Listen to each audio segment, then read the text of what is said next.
Hello friends, आज की इस वीडियो के अंदर आपके द्वारा जो सवाल पूछे गए हैं या जो आप कमेंट्स करते हैं उसके बारे में मेरी क्या राय है, या जो आपने सवाल किए हैं उनमें से कुछ जो हमारे व्यूअर्स हैं उनके सवालों के जवाब देने की कोशिश करेंगे। एक ये ऐसी पहल है, अगर ये आपको अच्छी लगेगी तो इसको हम कंटिन्यू करेंगे। और कुछ सवाल जो हैं स्क्रीन पे हैं, ये सब आपके कमेंट्स हैं। और कुछ कमेंट्स जो हैं मैं यहाँ पे स्क्रीन पे आपके साथ शेयर नहीं कर रहा हूँ, लेकिन आपने किए हैं उनके जवाब भी मैं देने की कोशिश करूँगा। तो वो शायद स्क्रीन पर नज़र ना आए, लेकिन आपने जो सवाल पूछे हैं उनका जवाब देने की कोशिश करूँगा। देखिएगा, कल हमने एक चर्चा की थी कि आप मुझे एक बताइए कि आपको मार्केट आउटलुक किस तरीके का लग रहा है, यानी कि जो लोकल मार्केट्स हैं वो किस तरीके से काम कर रही हैं। तो बहुत सारे जो व्यूअर्स हैं उनके मिक्स्ड तरीके के जो व्यूज़ हैं वो आए हैं। और अभी जब हम वीडियो की शुरुआत करें तो देखिएगा, आप लोग इस बात को महसूस करिएगा कि वास्तव में जो महंगाई है, यानी कि जो इन्फ्लेशन है, वो एक मेजर फोकस इंडिया में भी रहने वाला है। और इसीलिए बहुत सारे जो इन्वेस्टर्स हैं वो भी साइडलाइन में हैं, वो वेट एंड वॉच वाली स्थिति में। लेकिन अभी जो पिछले 1-1.5-2 साल के अंदर जो भी इन्वेस्टर्स आए हैं या जो ट्रेडर्स हैं वो बड़े एग्रेसिव बायर हैं। इस डेट पे जो फॉरेन इंस्टीट्यूशनल इन्वेस्टर्स हैं वो सेलिंग कर रहे हैं। डीआईज के पास जो है हमारी एसआईपी जा रही हैं, तो वो पैसा डालने लग रहे हैं। लेकिन इन सब के बीच में फॉरेन इंस्टीट्यूशनल इन्वेस्टर सेल कर रहे हैं, और यहाँ पर हमारे यहाँ पर भी महंगाई रुकने का नाम नहीं ले रही। मैं आपको जस्ट एग्जांपल से आपको बताता हूँ कि अमूल ने आज दूध के रेट पिछले 3 महीने के दौरान दूसरी बार बढ़ा दिए हैं। पहले 2 रुपये बढ़ाए थे 1 kg पे, अभी 2 रुपये और बढ़ा दिए। यानी कि जो 60 रुपये किलो वाला दूध था वो 64 हो गया है। जो 2-2.5 महीने पहले 60 रुपये बिक रहा था वो 64 रुपये हो गया। यानी कि 6.67% मिल्क के प्राइजेस आपको विद इन 3 मंथ्स जो है बढ़ रहे हैं। अगर इसको हम एनालाइज करें तो आप इसको 4 से मल्टीप्लाई करके दूध के अंदर जो इन्फ्लेशन है वो कैलकुलेट कर सकते हैं। और अगर 50 रुपये वाले दूध की बात करें तो वो भी 4 रुपये बढ़ा है। तो अगर 50 रुपये वाला 4 रुपये बढ़ा है तो 54 रुपीज़ हो गया। तो अगर 50 रुपये वाली चीज़ को 54 निकालोगे तो वो 8% होती है। और 8% को अगर आप 4 क्वार्टर में लेके जाएंगे तो वो तकरीबन 32% होती है। ये मिल्क के प्राइस बता रहा हूँ मैं आपको। ये कमोडिटी आपको सीधी नज़र आएगी। आप वेजिटेबल्स में जाइए, वेजिटेबल्स में भी सिमिलर प्राइजेज हैं। आप जिन भी कमोडिटीज़ को देख रहे हैं इस समय पर पिछले 15-20 दिनों के अंदर प्राइसेस बहुत तेज़ी से बढ़े हैं। लेकिन बाज़ारों के अंदर भीड़ कम है। भीड़ कम का मतलब आप समझ रहे हैं, मैं ये नहीं कह रहा कि भीड़ नहीं है, भीड़ कंपेरेटिवली कम है। मतलब आप दिल्ली के भी बाज़ारों में आप जाएंगे तो अगर वहाँ से आप रियलिटी चेक लेंगे तो थोड़ा सा फुटफॉल कम है। इसका ये भी रीज़न हो सकता है कि बहुत सारा जो परचेज़र है या जो बाइंग है वो ऑनलाइन प्लेटफॉर्म पर शिफ्ट हो गई है। लेकिन कुरियर कंपनी से भी बात करोगे तो वो भी कह रहे हैं कि जो कुरियर कंपनीज़ हैं या जो ट्रांसपोर्टेशन कंपनीज़ हैं वो ये कहेंगे कि जो पिछले साल काम था उसके आसपास है या उससे थोड़ा सा कम है। यानी कि उसमें भी वो 5-7% कम ही बता रहे हैं। वो हो सकता है कि कंपटीशन की वजह से, क्योंकि बहुत सारी जो कुरियर कंपनीज़ हैं वो भी पिछले 1 साल के अंदर एमर्ज हुई हैं। कुछ जो है पिछले के साल काम कर रही थी, नहीं कर रहे थे फुल कैपेसिटी पे, तो कुछ कुरियर कंपनीज़ आई हैं। तो जो डिस्ट्रीब्यूशन कंपनीज़ हैं उन पर भी असर है। और कुछ कंपनीज़ पर कोई फ़र्क नहीं है, कुछ बहुत अच्छा कर रही हैं। आप पेंट इंडस्ट्री से रिलेटेड अगर आप पेंट के जो डिस्ट्रीब्यूटर्स हैं, होलसेलर्स हैं, सप्लायर्स हैं, उनसे भी बात करोगे तो वो भी कह रहे हैं कि अभी हो सकता है दिवाली के आसपास अभी और सेल बढ़े हमारी। लेकिन जो पेंट इंडस्ट्री से जुड़े हुए जो लोग हैं, या जो ये कह सकते हैं कि भाई जो होम के अंदर काम होना है, क्योंकि दीपावली पे जो साजो सज्जा का जो सामान बिकता है उसमें पेंट एक बहुत ही इंपॉर्टेंट फैक्टर है। तो पेंट वाली जो सेलर्स हैं वो भी कह रहे हैं कि थोड़ा मंदा है। तो ये कुछ इंडिकेशंस बता रहे हैं। और वो कह रहे हैं कि मंदा शायद इसलिए भी है कि प्राइस पिछले साल से काफ़ी ज़्यादा बढ़े हुए हैं। तो जो इन्फ्लेशन है वो इंडिया में भी एक टेंशन क्रिएट कर रही है। लेकिन कुछ इंडस्ट्री में बिल्कुल भी नहीं है। कुछ जगह आप जाएंगे तो जैसे भी एक सब्सक्राइबर ने लिखा था कि हम तो जी डायमंड सेल करते हैं, लेकिन हमारी डायमंड की सेल तो पिछले साल से बहुत अच्छी है। तो इस तरीके से आप देखेंगे। और डायमंड तो वो है जो एंड कंजम्पशन है, यानी कि सब कुछ खर्च करने के बाद जो लग्जरीज में आता है। और कुछ जगह अगर गाड़ियों की बात करोगे तो जो महंगी गाड़ी है उनकी सेल पर कोई असर नहीं है, बहुत ज़्यादा बिक रही हैं वो। तो ये एक गैप बढ़ रहा है, यानी कि इकोनॉमी के अंदर जो अमीर है वो बहुत ज़्यादा अमीर होता जा रहा है और जो गरीब है या वहाँ पर सर्वाइवल की या जो उसका स्टैंडर्ड ऑफ लिविंग है वो इम्प्रूव नहीं हो रहा है। तो ये जो गैप है इनइक्वलिटीज़ ऑफ इनकम से, ये शायद बढ़ रही है, जिसकी वजह से जो लग्जरी आइटम्स हैं उनकी तो शायद सेल नहीं घट रही है, वो अच्छा कर रही है, लेकिन जो एक इकोनॉमी का बहुत बड़ा तबका है उस पर शायद थोड़ा सा असर पड़ रहा है, जिसकी वजह से जो लोकल मार्केट्स हैं वहाँ पर आपको भीड़ कम देखने के लिए मिल रही है। यानी कि जो अपर मिडिल क्लास है या जो मतलब आपका अपर क्लास है वहाँ पर शायद कोई भी चैलेंजेस नहीं है, लेकिन जो रोज़मर्रा की जो अर्निंग्स वाले जो लोग हैं वहाँ पर थोड़ा सा असर है। तो उसका जो इम्पैक्ट है वो कुछ और जगह पर भी आपको दिख सकता है। तो जैसे मैंने अभी दूध का एग्जांपल दिया आपको, तो अमूल ने ही अगर 4 रुपये बढ़ा दिए हैं तो 60 रुपये वाले दूध को 64 करोगे और 50 वाले को 54 करोगे। तो ये हमने काफ़ी समय के बाद देखा है कि इतना फ्रीक्वेंटली प्राइस इंक्रीज हो। और देखिएगा, मुझे नहीं लगता कि कंपनी भी गलत कर रही है, क्योंकि कुछ मिल्क कंपनीज का जब हम एनालिसिस कर रहे थे पीछे, तो हम देख रहे थे कि उनके प्रॉफिट पे डेंट जो है कॉस्ट की वजह से बढ़ रहा है, तो उनको तो पास ऑन करनी पड़ेगी। अगर फार्मर अपनी भैंस पाल रहा है, उसका भैंस का चारा महंगा हो गया है, उसकी खल है, बिनोले हैं, या जो भी वो जो बाकी फूड है जो अपने जानवर को देता, अगर उसकी कीमत बढ़ेगी तो वो कहाँ से सर्वाइव करेगा, तो उसको भी तो कीमत बढ़ानी पड़ेगी। फिर मिल्क की डिस्ट्रीब्यूशन कंपनी है, वो भी भैया डीजल या पेट्रोल पर या सीएनजी पे जो गाड़ियाँ चलती हैं उसकी ट्रांसपोर्टेशन कॉस्ट है। फिर जो एम्प्लॉयज़ जो है मिल्क डिस्ट्रीब्यूशन के अंदर जो काम करते हैं, तो अल्टीमेटली उनका घर भी तो वो कंपनी नहीं चलाना है, तो जब उनके लिए महंगाई की मार बढ़ रही है तो उनकी सैलरी भी बढ़ानी पड़ेगी। तो अल्टीमेटली जो मिल्क प्रोड्यूसिंग कंपनीज़ हैं या मिल्क की जो सप्लायर्स हैं, उनको सीधी सी बात ये कि प्राइस बढ़ाने पड़े। आप उसको मजबूरी समझ सकते हैं या वो एक साइकिल समझ सकते हैं। तो एक साइकिल के अंदर महंगाई जो है हमारी इकोनॉमी में भी बड़ा चैलेंजिंग है। इस बात को हमने थोड़ा सा लाइट में ले लिया, लेकिन अब हमें लग रहा है कि जो फूड वाली जो इन्फ्लेशन है वो एक सीरियस इशू जो है इंडिया में होता जा रहा है, और उसका असर शायद हमारे को इकोनॉमी के बहुत सारे फ्रंट्स पर देखने के लिए मिल रहा है।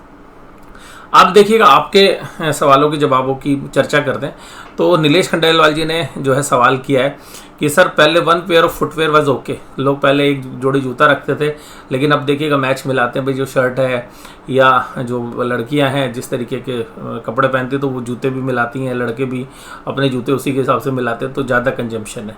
तो नीलेश जी आपने बढ़िया कहा, तो चलो जूते अच्छे बिक रहे हैं। मुझे भी लगता है कि यार जूते ऐसी चीज़ है कि ना जो अट्रैक्ट कर लेती है। अगर ऑनलाइन भी देखेंगे, एक जोड़ी जूते देखेंगे आप, तो आपको दूसरे भी पसंद आ जाएंगे, तीसरे भी आ जाएंगे, और फिर आप एक की जगह 2-3 जोड़ी जूते मंगा लेंगे ऑनलाइन में भी, और दुकानों में भी ऐसा ही होता है।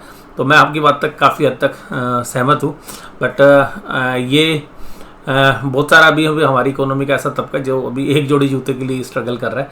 बट आप ये मानते हैं कि हाँ, बहुत सारे लोग इस तरीके के भी हैं, तो मिडिल क्लास और अपर मिडिल क्लास में इस तरीके के भी लोग हैं जो मैच कर रहे हैं। तो बढ़िया है ये तो इकोनॉमी के लिए कि अगर इस तरीके का जो है बेनिफिट है। और देखिएगा, फुटवेयर के अंदर हम क्या है कि हम मास्क प्रोडक्शन करते हैं, क्योंकि हमारा इतना बड़ा साइज़ है, तो जो इससे जुड़ी हुई कंपनीज हैं उनकी भी देखिएगा प्रीमियम वैल्यूएशंस प्रो शेयर काम करते हैं।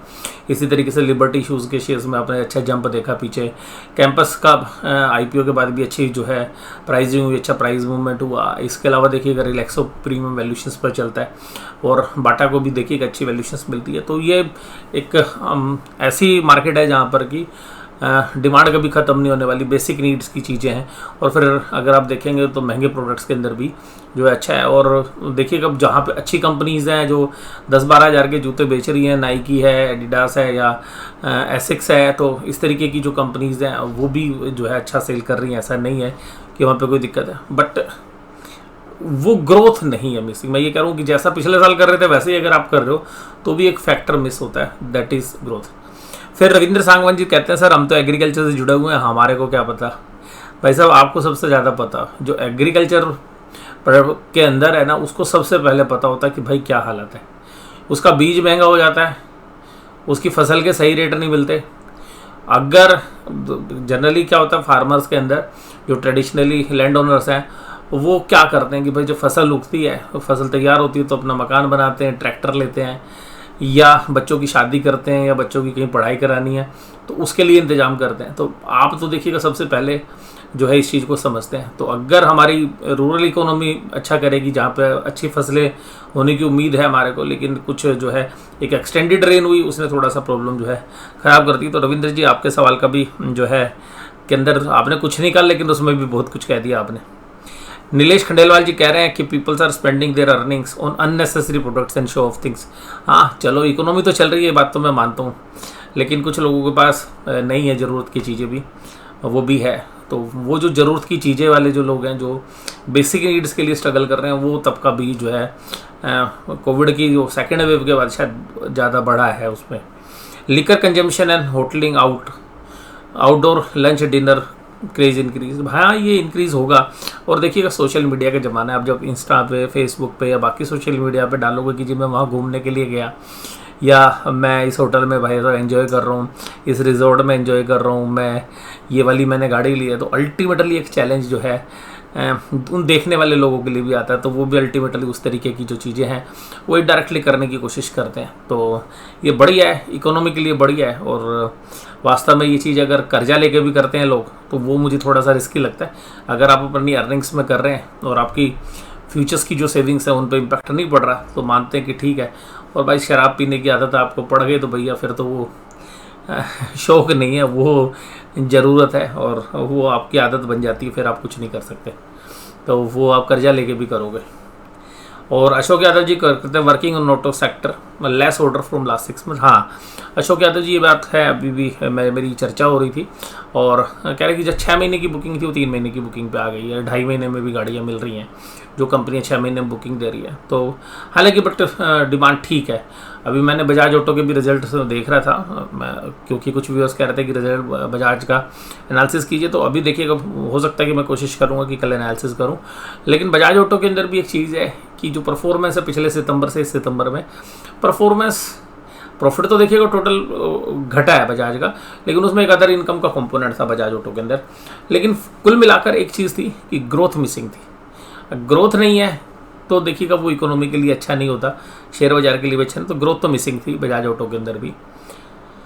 और श्रीनिवास जी कहते हैं very honest analysis, keep it up. Thank you जी। और श्रीनिवास जी, आप जैसे जो लोग हैं हमारा जो है हौसला बढ़ाते रहते हैं। जगदीश प्रसाद जी कहते हैं टाइम पास। तो मुझे खुशी है कि जगदीश जी आपका टाइम पास हो रहा है, बढ़िया। और हमारी वीडियो देख के अगर आपका टाइम पास हो रहा है, इससे बढ़िया क्या चाहिए आपको।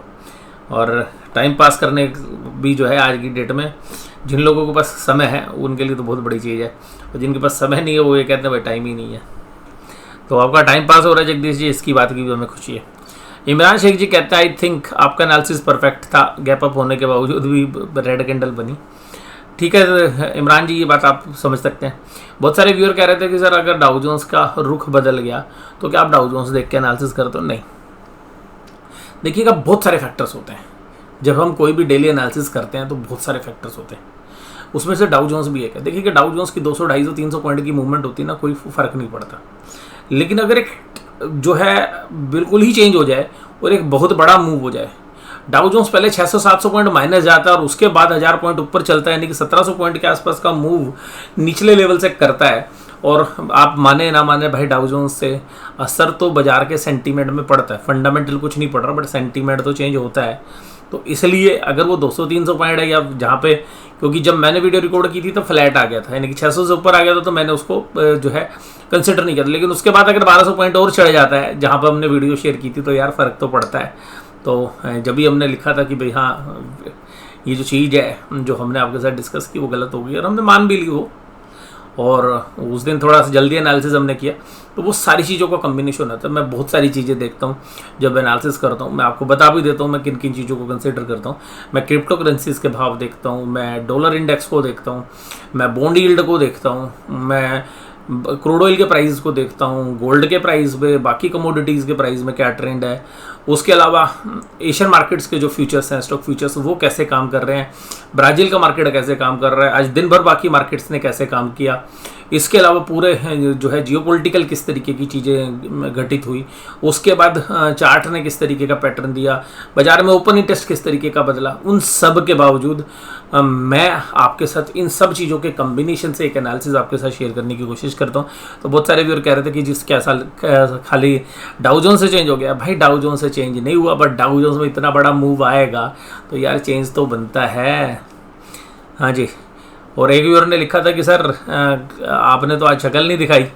अरे भैया, कभी कभी मैं वीडियो बिना शक्ल के भी दिखाता हूँ, जिससे कि आप जो है ये ना समझे कि भाई रोज़ सर आ जाते हैं और सर हमारे को शक्ल दिखा के चले जाते हैं। तो कभी कभी शक्ल ना दिखाना भी बढ़िया रहता है। या कभी कभी ऐसा भी हो सकता है कि मैं उस समय पर प्रॉपरली उस तरीके की स्थिति में नहीं होता कि मैं आपके साथ जो है शेयर करूं, या हो सकता है कभी थकावट हो, या कहीं बाहर से मैं आया हूं, या मेरे पास समय का अभाव रहा हो, तो कुछ ऐसे सर्कमस्टांसेस होते हैं, तो कभी कभी बिना शक्ल वाली वीडियो भी एंजॉय कर लिया करो। और श्री जी कहते हैं, और श्री जी देखिएगा, आपके साथ तो मेरी एक बार वार्तालाप भी हुई थी, और आप जो है बहुत बढ़िया इन्वेस्टर्स हैं और लॉन्ग टर्म इन्वेस्टर हैं। ये देख के जो है हमारे को एक प्रेरणा मिलती है, क्योंकि 99% लोग जो है ना प्राइस के साथ चक्कर खा जाते हैं, और श्री जी ऐसे हैं भाई साहब, शेयर लेके बैठे हुए हैं, 2-2 गुना 4-4 गुना शेयर हो गए, 5 गुना शेयर हो गए, आराम से तसल्ली से बैठते हैं, गिर भी जाए तो कोई दिक्कत नहीं होती है, और जब कहते हैं तो थोड़ा बहुत प्रॉफिट बुक भी कर लेते हैं।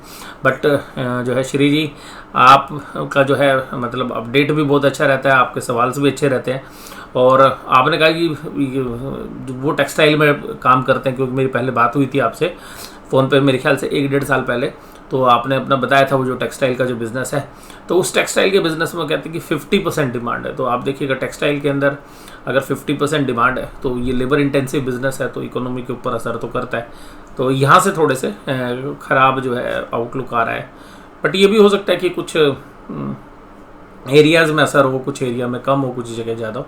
बट श्री जी कहते हैं कि हाँ जी सर, थोड़ा सर तो है, 50% है। और श्री जी देखिएगा, जय श्री कृष्णा, तो आपकी को भी जय श्री कृष्णा और सभी हमारे व्यूअर्स को। और राजेश व्यास जी कहते हैं सर, पार्ले जी ने ना अपना वेट कम कर दिया, यानी कि जो बिस्किट का पैकेट है उसमें अपनी क्वांटिटी घटा दी है, या तो वो बिस्किट्स के नंबर घटा दिए होंगे, या भाई वेट कम कर दिया होगा। वेट तो कम हुआ ही होगा। तो देखिएगा, जब आटा का रेट बढ़ गया 5% जीएसटी, हालांकि बड़े आइटम्स पे नहीं बढ़ा है, बट अल्टीमेटली इम्पैक्ट तो आता है। अगर आप आशीर्वाद का आटा लेते हैं तो उसी में जब 5% सरकार ने जीएसटी लगाया है, तो भाई उस जीएसटी का असर तो आएगा ना। तो अल्टीमेटली अगर डेली कंजम्पशन में आ रहा है, तो कंपनीज़ के पास एक स्कोप आ जाता है कि भाई वो बाकी आइटम्स के ऊपर भी, बड़े पैकेज के ऊपर भी जो है प्राइस बढ़ जाता है, या जो दूसरे प्रोडक्ट भी बढ़ा देते हैं। जैसे आज मान लीजिएगा अमूल ने, और मतलब अमूल ने जब रेट बढ़ाया, तो अमूल तो लीडरशिप में, अमूल बढ़ाएगा तो भाई मदर डेयरी को तो 2 मिनट लगनी है, मदर डेयरी ने भी बढ़ा दिया। अब मदर डेयरी ने जैसे बढ़ाया, तो जो बाकी सेकेंड फेज के जो है, जो कंपनियां हैं भाई, नोवा है, या जो बाकी यहाँ पे पराग है, पारस है, या जो बाकी प्रोडक्ट्स हैं जो नॉर्थ इंडिया में चलते हैं, वो भी तो प्राइस बढ़ा ही देंगे। तो ये जो है आप समझ सकते हैं कि जिस तरीके से जो प्राइसेस हैं वो क्यों जो है बढ़ते हैं।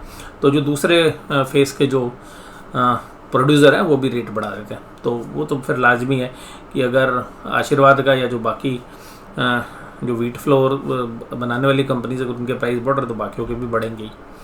अब वो बढ़ेंगे तो फिर बिस्किट के प्राइस तो लाजमी है, और शुगर के प्राइस भी ऊपर की तरफ है। तो पार्ले जी तो देखिएगा फिर भी सबसे सस्ता बिस्किट मुझे लगता है इंडिया में बेचता है, और सबसे बड़े वॉल्यूम के साथ बेचता है। तो उसकी अगर कॉस्ट बढ़ेगी तो वो तो पास ऑन करेगा ना कस्टमर को, कब तक ना करे। तो वो चाहे वो ब्रेड थी या बिस्किट थे, प्राइस तो बढ़ने थे। और सौरभ तिवारी जी कहते हैं लास्ट 2 ईयर से इस बार ठीक है, और कोरोना से पहले जैसा अभी तक वह नहीं है। तो सौरभ जी देखिएगा बढ़िया है, अभी ठीक है तो आपके लिए बहुत ही बढ़िया है। आनंद पांडे जी कहते हैं नो वन कैन 100% करेक्ट। अच्छा, कल के एनालिसिस के बारे में बात कर रहे हैं, और कह रहे हैं कि -450 से 600 प्लस और फिर 1200 पॉइंट का मूव हो जाए तो सर क्या करोगे। हाँ, यही बात मैं आनंद जी अभी थोड़ी देर पहले कर रहा था। सोमचंद जी कहते हैं मैं डिजिटल इलेक्ट्रॉनिक्स में प्रमोटर हूँ, हमारे ट्रेड में बहुत स्लो है। तो आप देखिएगा डिजिटल के अंदर भी अगर स्लो है, तो ये हो सकता है कि भाई ओवरऑल बिजनेस में स्लोनेस है, और या स्लगिशनेस जो है वो पूरे सेक्टर में है, या खाली जो आपकी सेल है वो ऑनलाइन प्लेटफॉर्म पे शिफ्ट हो गई है, देखना पड़ेगा ये तो। अजीत जी कहते हैं कि outside market is non energetic slightly sluggish. हाँ, तो ये जो चीज़ें हैं ना, ये मैं अभी इसीलिए बहुत ज़्यादा एग्रेसिव बुलिश नहीं हो रहा हूँ, आप लोग जानते भी हैं। मैं रिजल्ट का वेट कर रहा हूँ, और रिजल्ट कंपनीज़ के आपके सामने पिक्चर रखेंगे, और उसके बाद जो है ज़्यादा अच्छे से आपको बात समझ में आएगी। संजय देसाई जी कहते हैं एमएसएमई में 60 से 70% कैपेसिटी पे काम हो रहा है। 60 से 70% पे हो रहा है ना जी, तो बहुत बढ़िया हो रहा है। इतनी कैपेसिटी पे नॉर्मली 70 पे भी अगर काम हो रहा है तो फिर तो बहुत बढ़िया है। मोस्टली जो कंपनीज़ हैं ऑप्टिममली 70-80% पे ही चलती हैं, तो बाकी आप समझ लीजिए। तो अगर आप इसको कम समझ रहे हैं तो फिर शायद ये 60-70 से कम होगा। अगर आपका कहने का तात्पर्य यही है तो फिर वो एक चैलेंजिंग एनवायरनमेंट हो सकता है। और हम देख भी रहे हैं बहुत सारी जो प्रोड्यूसिंग कंपनीज़ हैं, मैन्युफैक्चरिंग कंपनीज़ हैं, उनके अंदर जो प्राइस एक्शन है वो डाउनवर्ड ट्रेंड में है। पवन अग्रवाल जी कहते हैं प्रेडिक्शन कर रहे थे, इसमें रिग्रेट होने की जरूरत नहीं है। हाँ जी, ये तो बात आप सही कह रहे हैं कि भाई प्रेडिक्शन कर रहे थे, रिग्रेट की बात नहीं, लेकिन फिर भी देखिएगा हमारी रिस्पॉन्सिबिलिटी है कि हम अपना बेस्ट देने की कोशिश करें, और अगर कभी गलत हो जाता है जो कि हमारे को भी अच्छा नहीं लगता, तो फिर हम देखिए उसके बारे में आपके साथ उसको अवगत कराएं। और तो मुझे लगता है कि ठीक है, जहाँ पे अपनी रिस्पॉन्सिबिलिटी है वो ले लेनी चाहिए। सोनू पांडे जी कहता है आपका वीडियो बहुत अच्छा लगता है, सीखने को मिलता है, बाजार में का व्यू आपसे समझकर ऑप्शन सेलिंग करता हूँ। और सोनू पांडे जी बहुत ही बढ़िया लगा मुझे आप ऑप्शन सेलिंग करते हैं। ऑप्शन सेलिंग मुझे लगता है कि मार्केट के अंदर अगर आपके पास कैपिटल है और आप थोड़ा सा भी रिस्क ले देते हैं, अब रिस्क लेने की कैपेसिटी आपकी बहुत अच्छी हो सकती है। आप ज़्यादा रिस्क भी ले सकते हो ऑप्शन सेलिंग में, कम रिस्क भी ले सकते हो, बहुत कम रिस्क भी ले सकते हो, यानी कि आप बिल्कुल एट द प्राइस ऑप्शंस भी बेच सकते हो, इन द मनी ऑप्शंस भी बेच सकते हो ज़्यादा रिस्क लेने के लिए, out of the money risk भी बेच सकते हो, बहुत ज़्यादा दूर की ऑप्शन बेच सकते हो, पीरियड वाइज भी और प्राइस वाइज भी। तो आपके रिस्क कम हो जाएंगे, पैसा जरूर कमाओगे, कमाने की चांसेस बहुत होंगे, लॉस प्रॉफिट कमाने के चांसेस 95% हो जाएंगे अगर आप बहुत दूर की ऑप्शन बेचें, दोनों साइड की ऑप्शन बेचें और बहुत बड़े गैप में बेचें। तो भी आप ये देखिएगा कि आप अपने ऑप्शंस के प्रीमियम पे 3% के आसपास तक की रिटर्न, 2.5 से 3% तक की रिटर्न कम रिस्क के साथ उठा सकते हैं, निकाल सकते हैं। और जहाँ पर रिस्क ये समझ लीजिएगा जितना आप इक्विटी शेयर खरीदने में रिस्क लेते हैं, उसी रिस्क के अंदर आपको 2.5 से 3% की रिटर्न आ सकती है। और मुझे लगता है सोनू पांडे जी ऑप्शन सेलिंग देखिएगा अभी हम कर रहे हैं, तो अगर पोर्टफोलियो अच्छा नहीं भी कर रहा हो ना, हम तो अपने पोर्टफोलियो के सामने भी जो है सेलिंग कर लेते हैं, और जो पोर्टफोलियो खरीदने की इच्छा होती है उसके सामने भी सेलिंग कर लेते हैं। और दोनों साइड में देखिएगा, जो सोनू जी आपको एक बढ़िया बात बताता हूँ, और सोनू जी के साथ साथ आप सबको बता रहा हूँ, ध्यान से समझिएगा। जो मान लीजिएगा आपके पास 50 लाख रुपए और 50 लाख का आपको पोर्टफोलियो है, तो जो पोर्टफोलियो है उसके सामने तो आप कॉल ऑप्शन बेच लीजिएगा थोड़ी दूर की, जहां पर आपको प्रॉफिट बुकिंग करनी है। और जो 50 लाख रुपए हैं, जिन प्राइस पर आप शेयर खरीदना चाह रहे हैं, उस प्राइस की भाई साहब पुट ऑप्शन बेच लो। या तो बाजार ऊपर जाएगा तो भैया अपना पोर्टफोलियो में प्रॉफिट बुक कर लेना, और अगर बाजार नीचे आ गया तो जो खरीदने की आपकी चाह है जिन प्राइस पे, उन प्राइस पे माल ले लेना। और भैया अगर नहीं आता दोनों कुछ, तो भैया जो ऑप्शन का प्रीमियम बेचा है वो आपका हो गया। तो मुझे लगता है कि ऑप्शन सेलिंग एक बेस्ट वे है टू अर्न प्रॉफिट और to create long term wealth. आज की डेट के अंदर मुझे पर्सनली ऐसा लग रहा है कि मैं पिछले 1.5 से 2 साल से लगातार ये काम कर रहा हूँ। हालांकि मुझे 6-8 महीने जो है मैंने खाली बैक टेस्टिंग की, और उसके बाद जो है मैंने छोटे से ये काम शुरू किया, फिर धीरे धीरे करके हमने बड़ा किया। और हमें भी लग रहा है, देखिए वो कुछ पीरियड्स ऐसे होते हैं जो खराब जाते हैं, बट इसमें आपका जो IQ लेवल्स है, आपकी जो स्टैंडिंग है, आपकी जो कन्विक्शन है, वो बहुत ज़्यादा काम करती है। मुझे लगता है सोनू जी ऑप्शन सेलिंग में छोटे से शुरू करना, थोड़ी दूर की ऑप्शन शुरू करना, कूल होके काम करना, जितनी कैपिटल आपके पास है उस कैपिटल का केवल 20% या 30% में काम करना, और ये मान के चलना कि जो लॉट साइज है उसके हिसाब से काम कर रहे हो आप। तो आप देखिएगा ऑप्शन सेलिंग में over a period of time जब धीरे धीरे आप काम करेंगे तो आपके अंदर कॉन्फिडेंस भी बिल्डअप होता रहेगा और आप अच्छे पैसे भी कमाएंगे। और जो व्यूअर्स हैं वो चाह रहे हैं कि भाई ऑप्शन सेलिंग में वीडियो बनाएं, तो मैं आपको उसका एक रैशनल बताऊंगा कि क्यों ऑप्शन सेलिंग में पैसे बनने के चांसेस ज़्यादा होते हैं। मुझे ऑप्शन सेलिंग पसंद है, हालांकि ऑप्शन सेलिंग के अंदर हम सिक्योरिटी गार्ड भी खरीदते हैं, यानी कि अगर कुछ ऑप्शंस को बेच रहे हैं तो उनको कवर करने के लिए, अपने रिस्क को मैनेज करने के लिए थोड़ी दूर की जो है कॉल या पुट खरीदते भी हैं। बट मेजरली हम ऑप्शन सेलिंग को ज़्यादा बेहतर मानते हैं। हालांकि उसकी हैजिंग करना जो है हमें लगता है कि वो सही रहता है रिस्क मैनेजमेंट के लिए, और रिस्क तो आपको मैनेज करना ही पड़ेगा। अगर रिस्क मैनेज नहीं करोगे तो दिक्कत हो जाएगी।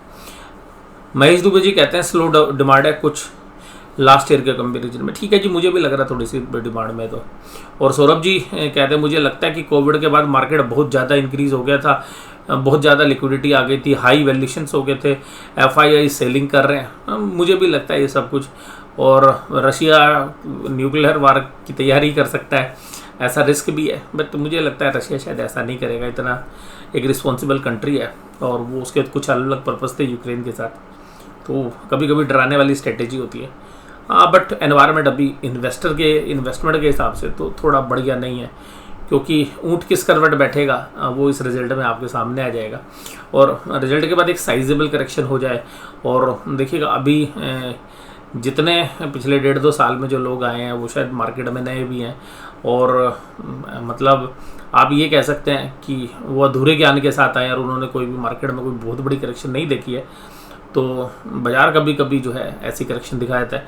हालांकि बाज़ार बड़े जोश से भरा हुआ है, रिटेल का पैसा लगातार आ रहा है, टीवी चैनल्स रोज़ नया जोश आपके अंदर भर रहे हैं। बट मुझे लगता है कि भैया पोर्टफोलियो भी रखो, पैसे भी रखो, और जहाँ मौका मिले वहाँ चौका मार दो। तो बट बहुत एग्रेसिव बाइंग जो है मुझे नहीं लगता कि अभी करने का समय। एक अच्छे भाव आपको मिल सकते हैं, और अगर आपको बाइंग करनी ही है, आपको बड़ा सॉलिड मैं बता रहा हूँ, तो लार्ज कैप के साथ आप रहिए। अगर आपको बाइंग करनी है, लार्ज कैप ले लोगे, गलत भी चला जाएगा ना तो भी थोड़े समय में ठीक हो जाएगा। बट स्मॉल कैप और मिड कैप में अभी बहुत सारे शेयर्स जो है ओवर हीटेड हैं, और उनमें हालांकि अच्छी करेक्शन हो चुकी है ऊपरी प्राइस से, बट अभी भी वो बहुत ज़्यादा ओवर वैल्यूशन वाली टेरिटरी के अंदर है। तो मैं आपकी बात से काफ़ी हद तक एग्री करता हूँ। बुल स्टॉक कह रहे हैं, I am regularly follow, you have asked relevant question, so I tell you belong sales department of vaccine industry, therefore my outlook is market is good. देखिएगा वैक्सीन में भैया डिमांड अच्छी है, बहुत बढ़िया। इसका मतलब लोग अपने हेल्थ के बारे में जो है कोशिश है, तो बढ़िया है। तो ये देखिएगा अच्छी खबर दी है। बट मरता क्या ना करता, तो भाई मरता क्या ना करता मतलब दवाई तो लगवानी है भैया, वैक्सीन तो लगवानी है। और शायद गवर्नमेंट की तरफ से भी देखिएगा आपकी डिमांड जो है कंटिन्यू रहेगी। अभी वैक्सीनेशन भी पूरी नहीं हुई है कोविड की, फिर सरकार की भी जो है जिम्मेदारी है, हालांकि जितनी लेते हैं वो तो आपको पता ही है।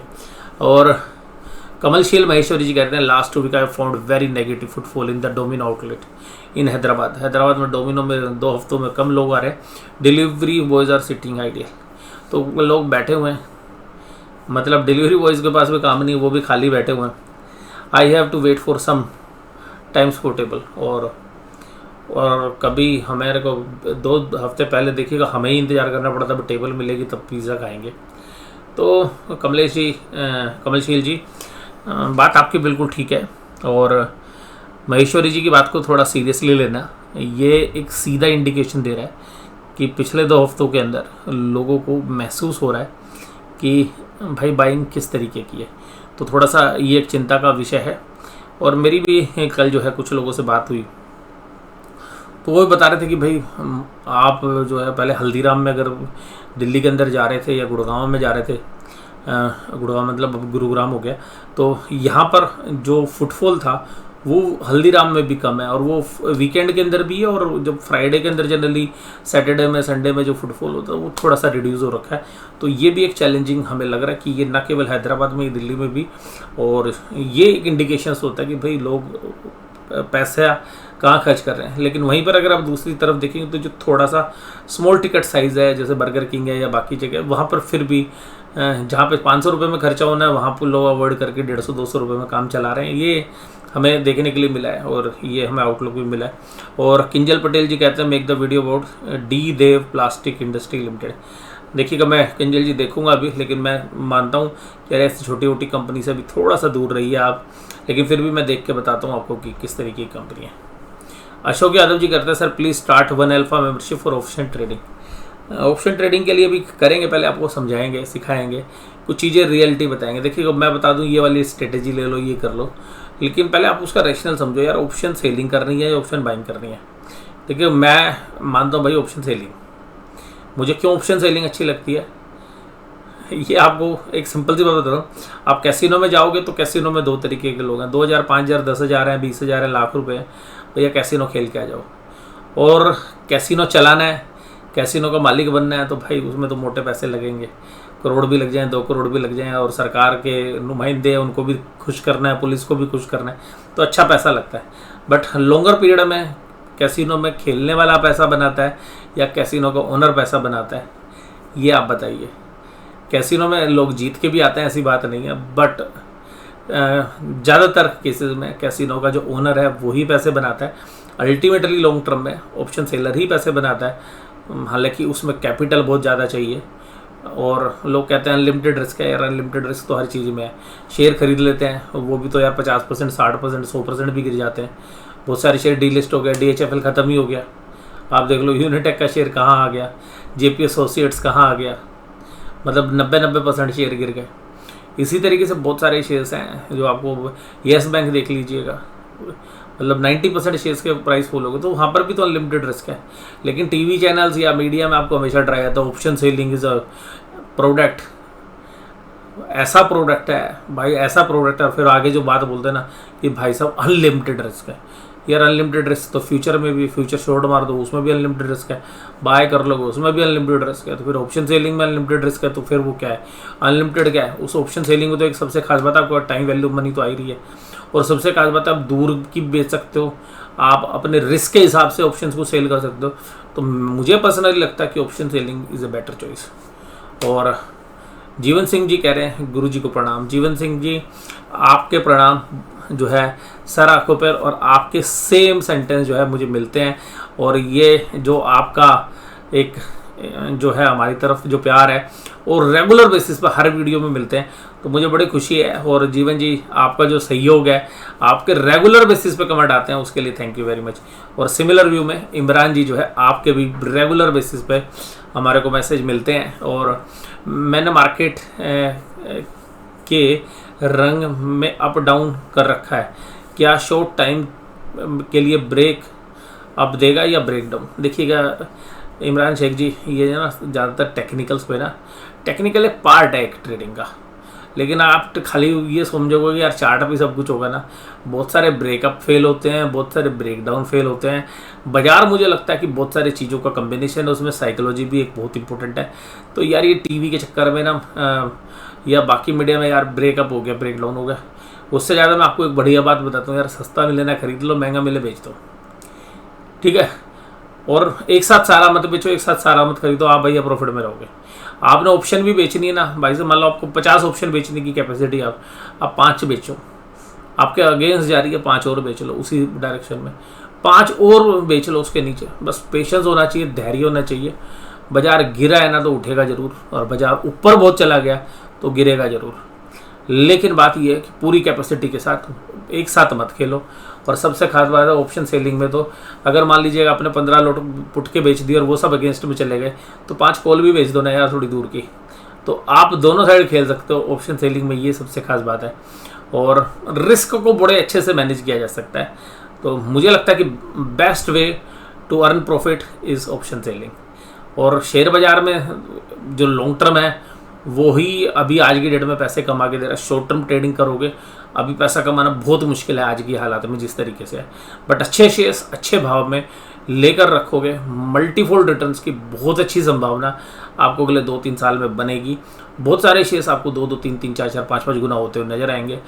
फंडामेंटल वैल्यूज़ वाले जो शेयर्स हैं वो लेके रखो, और रोज़ प्राइस मत देखो उनके, नहीं तो आप परेशान रहोगे।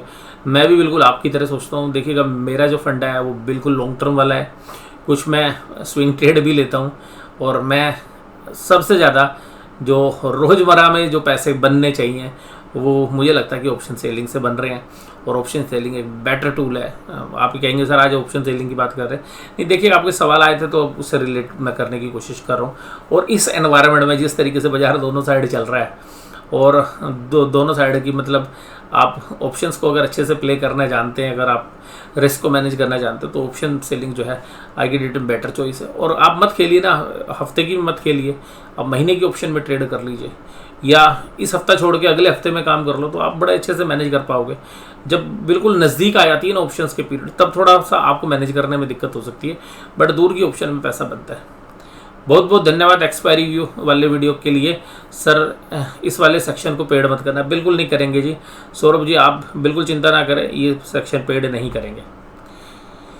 विनायक मजुमदार जी कह रहे हैं 100% कारगर, थैंक यू विनायक जी। शिल्पी डिमरी जी कहते हैं थैंक्स। तो डिमरी जी हमारे एक मित्र भी हैं, और वो उत्तराखंड के रहने वाले, तो मैं उम्मीद कर रहा हूँ शिल्पी डिमरी जी आप भी शायद उत्तराखंड के ही होंगे, और नाम से लग रहा है होंगी आप, ठीक है जी। उसके बाद इमरान शेख जी कहते हैं मार्केट के रंग में, ये मैं शायद पढ़ चुका हूँ। उसके बाद ये दोबारा आ गए हैं।